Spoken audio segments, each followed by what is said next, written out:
ლიდერების სკოლების შექმნა, ბანაკები, ლაშქრობები ეს არასრული ჩამონათვალია იმისა, რასაც საქართველოს სკაუტური მოძრაობა მიზნად ისახავს. სამეგრელოში რეგიონალური ორგანიზაცია დიდი ხანია ფუნქციონირებს.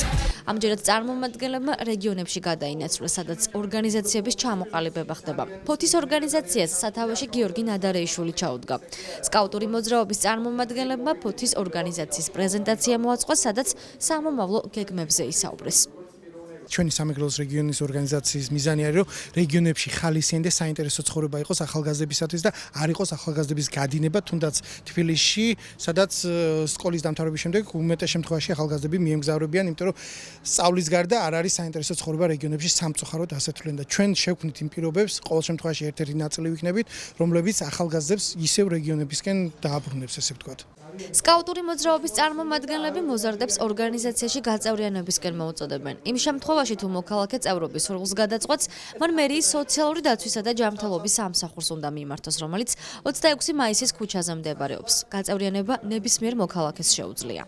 ჩვენ უკვე მუშაობთ იმ თემებზე, რომ ადგილობრივი ბავშვები იქნენ წაყვანილი სხვადასხვა ბანაკებში, გაეცნონ თუ რა არის სკაუტური ცხოვრება და იცხოვრონ ჯანსაღი ცხოვრების წესით. მოხარული ვიქნებით თუ ქალაქის ახალგაზრდობა აქტიურად შეერთება ამ თემაში, ჩვენ უნდა გამოვადგეთ ჩვენს ქალაქს, ქვეყანას და საზოგადოებას. ეს არის თანადაფინანსებადი პროექტი, რომელსაც აფინანსებს თვითონ ორგანიზაცია სკაუტინგის და ამავდროულად ცენტრალური ბიუჯეტი სპორტისა და ახალგაზრდული სამინისტრო და ადგილობრივი თვითმმართველობა. გამარჯობათ. საქართველოს სკაუტური მოძრაობის ორგანიზაცია 1994 წელს დარეგისტრირდა. ორგანიზაცია მიზნად ისახავს მოზარდი თაობის განვითარებას, მათი ინტელექტუალური და ფიზიკური პოტენციალის რეალიზაციას.